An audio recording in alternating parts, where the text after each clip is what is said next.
Dear students, welcome to the classes of Ray Academy.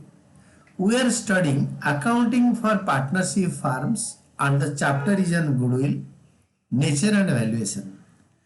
The question is, a partnership firm earned net profit during the last 3 years are as follows: rupees 17,000, rupees 20,000, rupees 23,000. Question अच्छी तरह पढ़ो. The capital invested in this type of business is rupees 80,000 given and risk को देखते हुए 15% इस type के business में return usually होता है. दैट इज फेयर रिटर्न लिखा है, यानी normal rate of return is 15% normal profit. तो गुडविल निकालो on the basis of 2 years purchase of super profit. तो वर्किंग नोट में फर्स्ट आपको एवरेज प्रॉफिट निकालो, average actual average profit. Total sum of 3 years profit by total number of years is 3. तो here 3 साल का profit को add करके 3 में डिवाइड करो, आपको 20,000 पर ईयर आएगा average profit per year. This is average और एक्चुअल प्रॉफिट.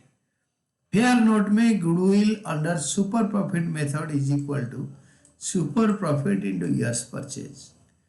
सुपर प्रॉफिट के लिए सुपर प्रॉफिट को तोड़ो, average profit minus normal profit is equal to super profit.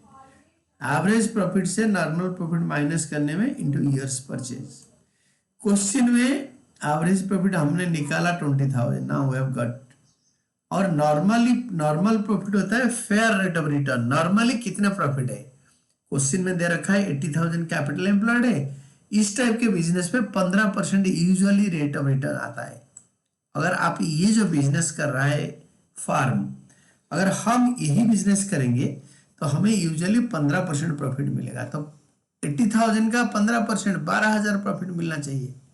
तो बट हमें मिल गया 20,000 इंटू 2 years परचेज. तो 12,000 के जगह पे 20,000 प्रॉफिट एक्चुअली मिल रहा है. तो 8,000 एक्स्ट्रा मिल रहा है. This 8,000 is called super profit into 2 years purchase. Years purchase is 2 years. This is goodwill of the firm 16,000. This is what our answer tells us. ये क्वेश्चन क्या सारे प्रॉपर आंसर है. Goodwill of the firm under super profit method is rupees 16,000.